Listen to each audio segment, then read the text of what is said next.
Jai Mahakal. Welcome back to the class of Dilip Sir Science English Bacha. Today I have bring the topic that we have studied and the previous day. What was the topic? Voice. Active voice को passive voice में बदलना आज सीखेंगे lecture number 2 में changing active voice into passive voice. Yes बच्चा, today we are going to learn how to change active voice into passive voice. Yes बच्चा लोग, आज हम सीखने वाले हैं कि एक्टिव वॉइस को पैसिव वॉइस में कैसे बदलेंगे.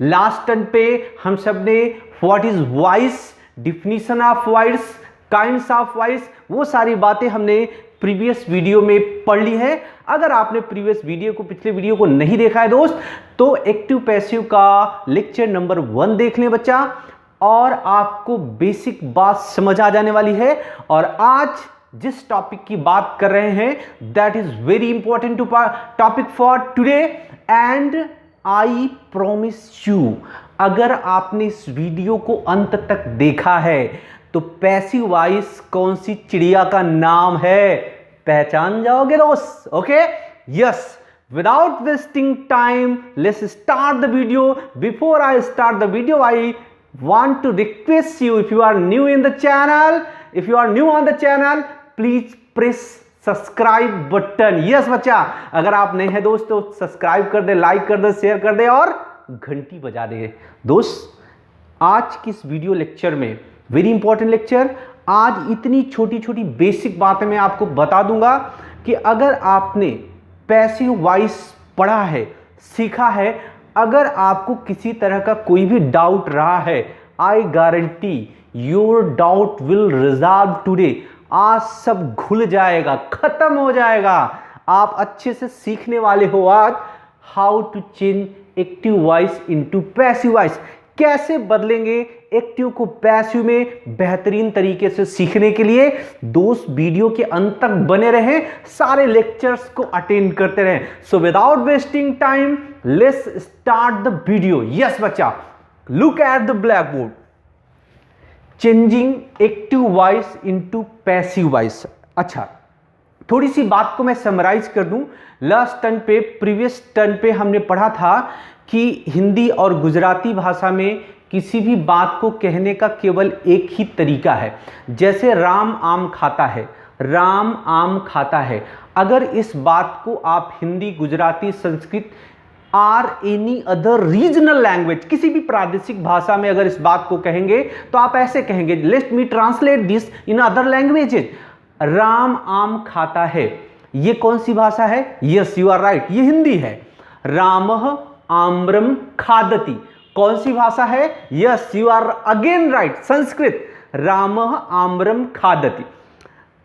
राम आम खाए छे, राम केरी खाए छे. अगर आप फेमिलियर नहीं है इस भाषा से, this is the Gujarati. Ram आम खाए छे, आर राम केरी खाए छे. इन गुजरात पीपल से केरी टू मैंगो. आम को लोग गुजरात में क्या बोलते हैं? केरी. Okay, let's. और अंग्रेजी में ये जो बात है कि राम आम खाता है, Ram eats mango, mango is eaten by Ram, दोनों तरीके से बात सही है. देखो, राम आम खाता है, Ram eats mango, mango is eaten by Ram, आम राम के द्वारा खाया जाता है. तो बच्चा, आपने कभी भी ऐसा नहीं पढ़ा होगा कि आम राम के द्वारा खाया जाता है, खाना राम के द्वारा खाया जाता है, गाना मेरे द्वारा गाया जाता है, पढ़ाई मेरे द्वारा की जाती है, पत्र मेरे द्वारा लिखा जाता है, पतंग उसके द्वारा उड़ाई जाती है. We never talk like this. इस तरह से हम हिंदी, गुजराती और जो दूसरी अदर रीजनल लैंग्वेजेस हैं उसमें हम इस तरह की बात नहीं करते. यानी इस बात को कहने का केवल एक ही तरीका है. आई राइट, मैं लिखता हूँ, आई राइट, मैं लिखता हूँ, मेरे द्वारा लिखा जाता है. ऐसा हिंदी, गुजराती और दूसरी प्रादेशिक भाषाओं में नहीं बोला जाता, नहीं लिखा जाता.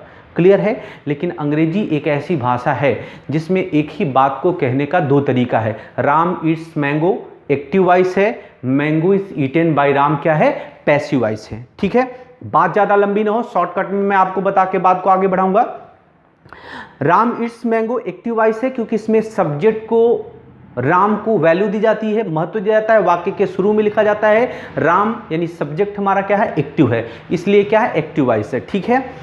और पैसिव वॉइस में mango is eaten by Ram, mango is eaten by Ram, mango को वैल्यू दी जाती है, ऑब्जेक्ट को वैल्यू दी जाती है, ऑब्जेक्ट को वाक्य के शुरू में लिखा जाता है, सब्जेक्ट को बाय लगा के पैसिव बना देते हैं, इसलिए सेंटेंस क्या है, पैसिव वॉइस है।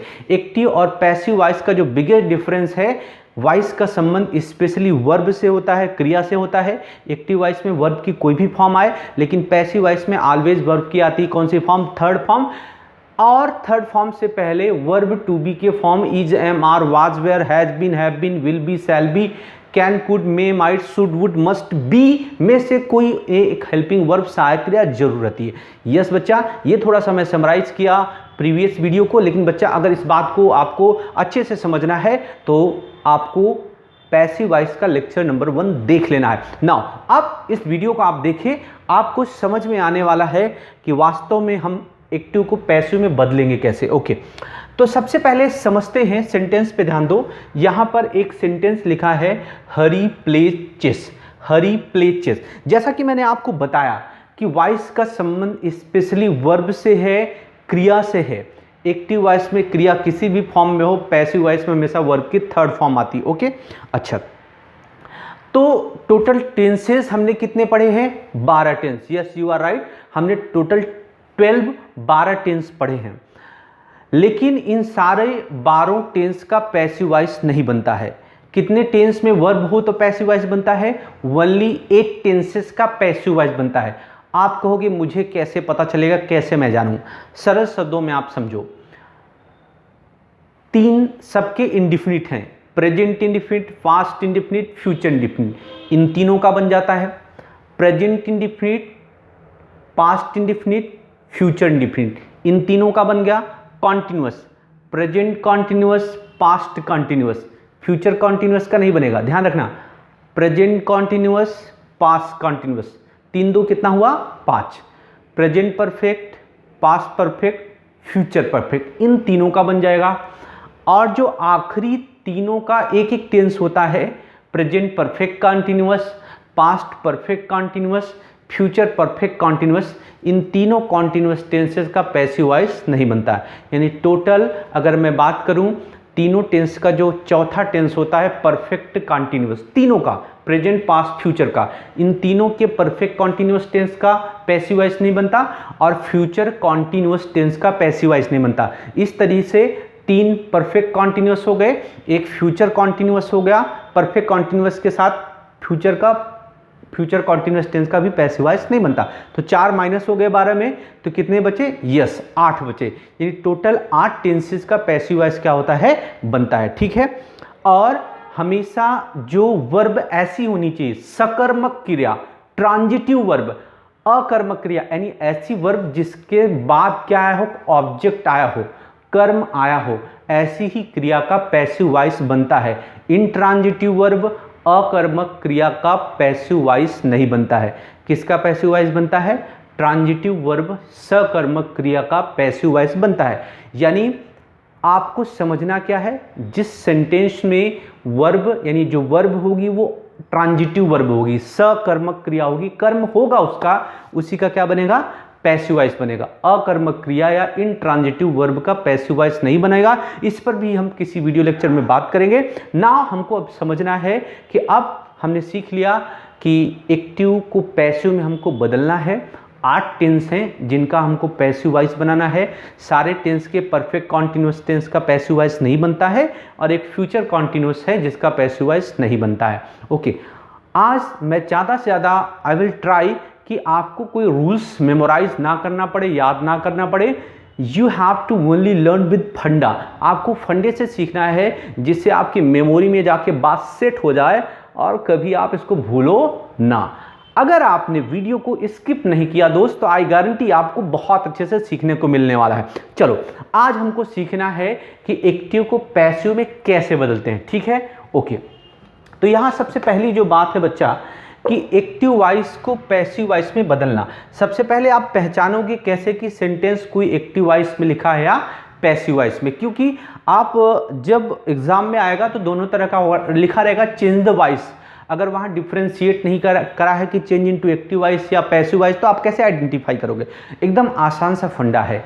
अगर सेंटेंस पैसिव वॉइस में होगा तो हमेशा पैसिव वॉइस में वर्ब की थर्ड फॉर्म आई रहेगी और उसके पहले कोई ना कोई सहायक क्रिया वर्ब टू बी के रूप is, am, are, was, were, being, been, ऐसा कुछ भी आया रहेगा, ठीक है।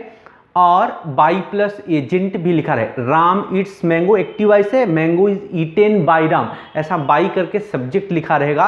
कहीं कहीं नहीं भी दिया रह सकता है, लेकिन वर्ब की थर्ड फॉर्म रहेगी, उसके पहले कोई ना कोई हेल्पिंग वर्ब सहायक क्रिया वर्ब टू बी का रूप रहेगा। ये है आइडेंटिफिकेशन पैसिव वॉइस का। नाउ अब जो हमें सीखना है वो हमें सीखना है कि how can we change active voice into passive voice, कैसे हम एक्टिव को पैसिव में बदलेंगे। ध्यान से देखें, सुनिए और समझें। यहाँ पर बच्चा एक सेंटेंस लिखा है, हरी प्लेज चेस, हरी प्लेज चेस। अब इसका अगर हिंदी ट्रांसलेशन करें तो मतलब क्या हुआ? हरी चेस खेलता है। कौन चेस खेलता है बच्चा? हरी चेस खेलता है। तो तीन बातें ध्यान रखना, एक्टिव वॉइस को पैसिव वॉइस में बदलने के लिए हमें तीन चीज आइडेंटिफाई करना होता है, तीन बातें पहचानना होता है। अब हमें क्लियर है क्योंकि ये वर्ब की फर्स्ट फॉर्म है, प्ले में एस जुड़ा हुआ है, हरी प्लेज क्रिकेट, हरी क्रिकेट खेलता है। ये अफर्मेटिव सेंटेंस है प्रेजेंट इंडेफिनिट का, यानी यहाँ पर वर्ब की फर्स्ट फॉर्म है और इसके पहले कोई भी सहायक क्रिया नहीं लिखी है। इससे यह क्लियर है कि ये जो सेंटेंस है, ये जो वर्ब है, ये पैसिव वॉइस में सेंटेंस नहीं लिखा है, ये सेंटेंस किस में है? एक्टिव वॉइस में। ये क्लियर है कि सेंटेंस किस में लिखा है? एक्टिव वॉइस में लिखा है। अब इस एक्टिव वॉइस वाले सेंटेंस को we have to turn it into passive voice. तो एक्टिव वॉइस को पैसिव वॉइस में बदलने के लिए दोस्तों हमें तीन चीज आइडेंटिफाई करना होता है। वो तीन बातें क्या हैं? Subject, verb, object. Subject, verb, object, कर्ता, क्रिया और कर्म। क्या पहचानना होता है कोई भी सेंटेंस में? सब्जेक्ट, वर्ब और ऑब्जेक्ट, कर्ता, क्रिया और कर्म। सब्जेक्ट या कर्ता क्या होता है?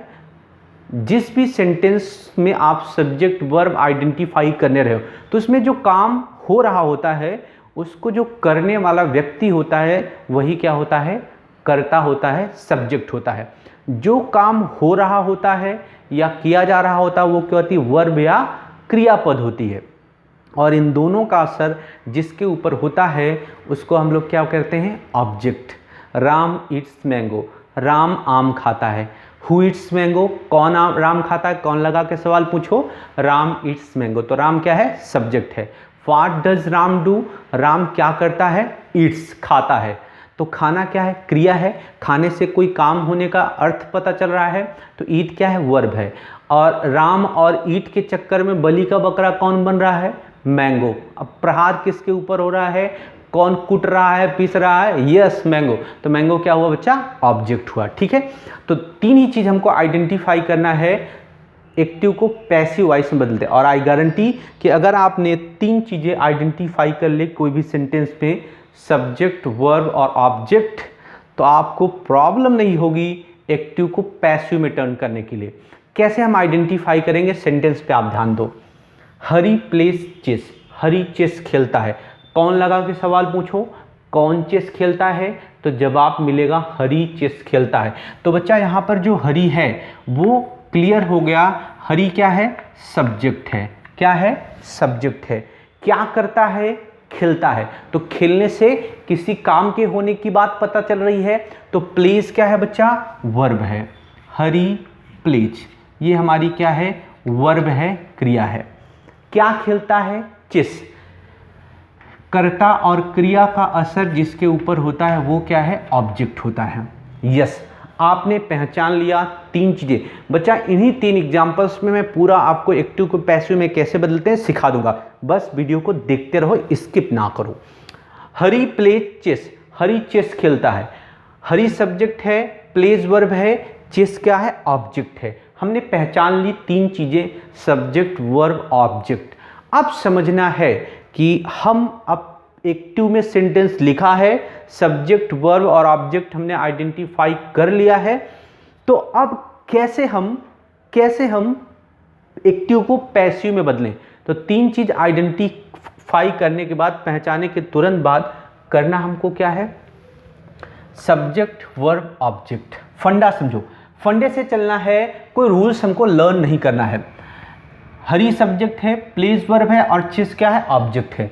फंडा क्या है, एक्टिव वॉइस को पैसिव वॉइस में बदलते समय सबसे पहले हम 3 चीजें पहचान लेते हैं, सब्जेक्ट वर्ब और ऑब्जेक्ट। इतना करने के तुरंत बाद क्या करते हैं, ऑब्जेक्ट को पकड़ के सब्जेक्ट के नीचे, ध्यान रखना, ऑब्जेक्ट को पकड़ के सब्जेक्ट के नीचे, ध्यान देना, ऑब्जेक्ट को पकड़ के सब्जेक्ट के नीचे करना क्या है, ध्यान से समझना, ऑब्जेक्ट को पकड़ के सब्जेक्ट के नीचे, ऑब्जेक्ट को पकड़ के सब्जेक्ट के नीचे। ऑब्जेक्ट क्या है बच्चा, चेस, ध्यान में आ रही बात, ऑब्जेक्ट को पकड़ के सब्जेक्ट के नीचे और सब्जेक्ट को बाई लगा ऑब्जेक्ट के नीचे, ध्यान रखना, ऑब्जेक्ट को पकड़ के सब्जेक्ट के नीचे, सब्जेक्ट को बाई लगा ऑब्जेक्ट के नीचे। क्लियर है, समझ में आ रही है बात, ऑब्जेक्ट को पकड़ के सब्जेक्ट के नीचे, सब्जेक्ट को बाई लगा ऑब्जेक्ट के नीचे लिखते हैं, ऑब्जेक्ट को पकड़ के सब्जेक्ट के नीचे, सब्जेक्ट को बाई लगा ऑब्जेक्ट के नीचे। इतना कर लिया। इतना करने के तुरंत बाद हमें यहाँ पर जो वर्ब है उस वर्ब का टेंस आइडेंटिफाई करना होता है कि क्रिया कौन से टेंस में लिखी है। टेंस 12 है जिसमें 8 टेंस का बनेगा, तो हमको देखना होता है कि क्रिया कौन से टेंस में लिखी है। अब यहाँ पर वर्ब को आइडेंटिफाई करो। यहाँ क्या लिखा है, PLAYS, प्लेस। प्ले में क्या जुड़ा है, एस। आपको मैं रिमाइंड करवा दूं कि अगर हमारा सेंटेंस प्रेजेंट इंडेफिनिट में होता है तो प्रेजेंट इंडेफिनिट के अफर्मेटिव सेंटेंस में रूल्स क्या होता है कि प्रेजेंट इंडेफिनिट के अफर्मेटिव सेंटेंस में वर्ब की फर्स्ट फॉर्म के साथ यस या ईएस आती है, सिंगुलर सब्जेक्ट एक वचनकर्ता के साथ, और बहुवचनकर्ता के साथ क्या रहती है, केवल वर्ब की फर्स्ट फॉर्म रहती है। क्लियर है, तो हमको यहाँ से पता चल गया ये जो वर्ब है बच्चा वो कौन से टेंस में लिखी है, प्रेजेंट इंडेफिनिट टेंस में लिखी है। कौन से टेंस में लिखी है, प्रेजेंट इंडेफिनिट टेंस में लिखी है, क्योंकि एक वचनकर्ता है हमारा हरी, और हरी के साथ जो वर्ब आई है वो फर्स्ट फॉर्म में और उसके साथ क्या जुड़ा हुआ है, एस जुड़ा है। इससे पता चल गया कि हमारी क्रिया कौन से टेंस में लिखी है, प्रेजेंट इंडेफिनिट टेंस में। अगर वर्ब प्रेजेंट इंडेफिनिट टेंस में होगी तो सिंपल प्रेजेंट टेंस की 3 सहायक क्रिया, कौन से टेंस की, सिंपल प्रेजेंट टेंस की 3 सहायक क्रिया, या वर्ब टू बी के प्रेजेंट रूप में 3 सहायक क्रिया है, is, am, are.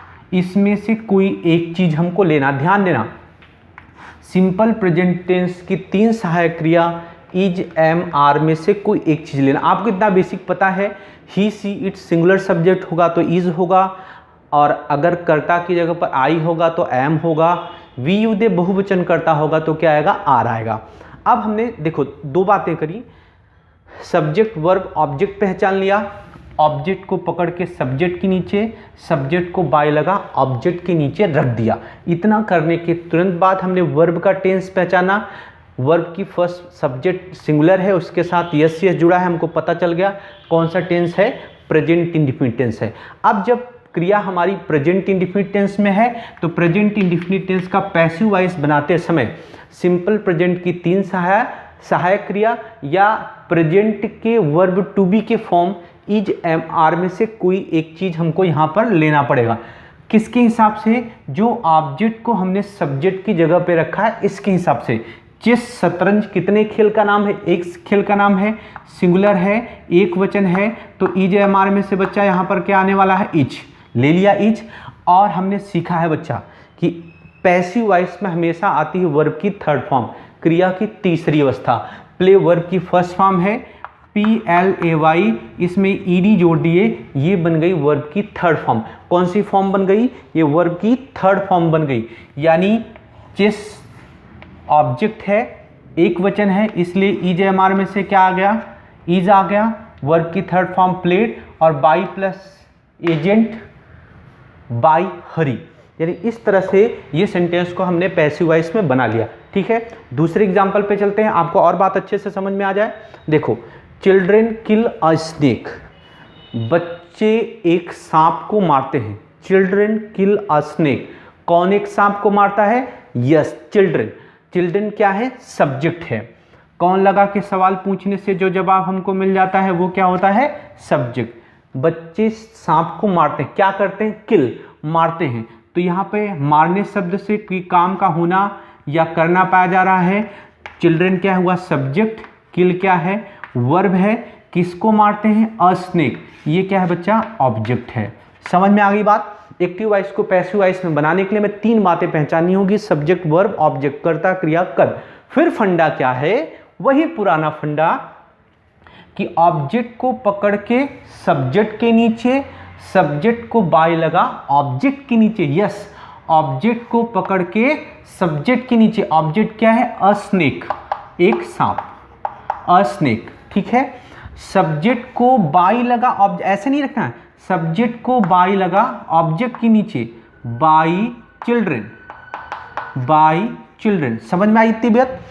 Subject, verb और ऑब्जेक्ट पहचाना, ऑब्जेक्ट को पकड़ के सब्जेक्ट के नीचे, सब्जेक्ट को बाय लगा ऑब्जेक्ट के नीचे। इतना करने के तुरंत बाद हमें वर्ब का टेंस पहचानना होगा।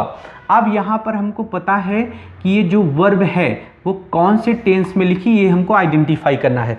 देखो, चिल्ड्रन क्या है? बहुवचन है, बहुत सारे बच्चे हैं। किल का मतलब होता है मारना। किल फर्स्ट फॉर्म में लिखी है, क्रिया की पहली अवस्था है, और हमको पता है कि प्रेजेंट इंडिफिनिट में बहुवचनकर्ता के साथ क्या आती है? वर्ब की फर्स्ट फॉर्म आती है।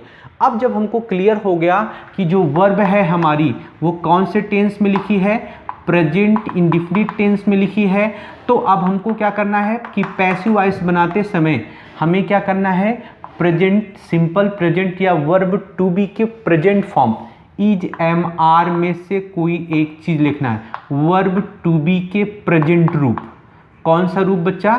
वर्ब टू बी के प्रेजेंट रूप क्या होता है? इज एम आर में से कोई एक सहायक क्रिया हमको लेना है। किसके हिसाब से? जो ऑब्जेक्ट को हमने सब्जेक्ट की जगह पे रखा है उसके हिसाब से, न कि ये जो एक्टिव वॉइस का जो सब्जेक्ट है उसके हिसाब से नहीं। जो हमने ऑब्जेक्ट को सब्जेक्ट की जगह पे लाया है इसके नंबर वचन के हिसाब से हमको ईजेएमआर में से कोई एक चीज लिखना। अ स्नेक एक ही सांप की बात है, सिंगुलर सब्जेक्ट हुआ तो क्या लिखेंगे? इज। और उसके बाद हमेशा पैसिव वॉइस में कौन सी फॉर्म आती है? Third form.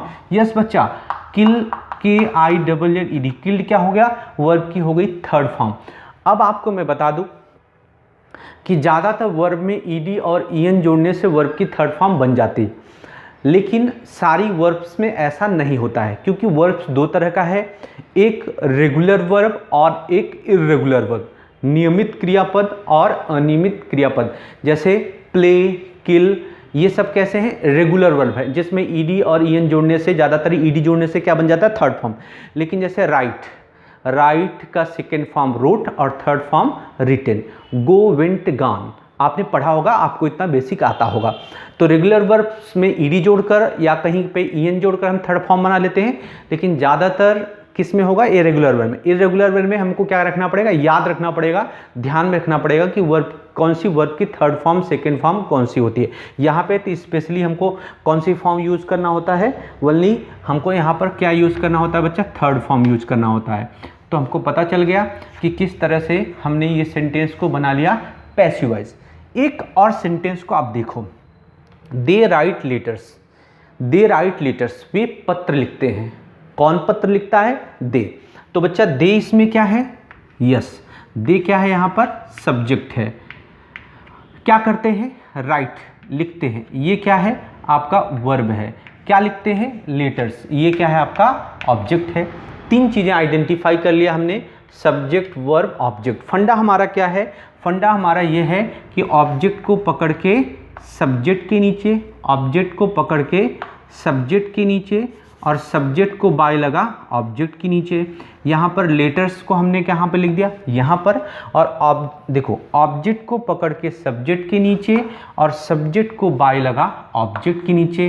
अब बाई, अब यहाँ पर देखो, यहाँ पर आप एक समझो, यहाँ पर दे लिखा है, कोई का नाम नहीं लिखा। यहाँ हरी लिखा था, यहाँ चिल्ड्रन लिखा था, स्नेक लिखा था। यहाँ पे क्या लिखा है? दे लिखा है। क्या लिखा है? दे। दे क्या होता है? प्रोनाउन है। तो ही, सी, इट, आई, वी, यू, दे, ये क्या होता है? प्रोनाउन होता है। जब हम इसको सब्जेक्ट को कहाँ पे ले जाते हैं, ऑब्जेक्ट की जगह पर।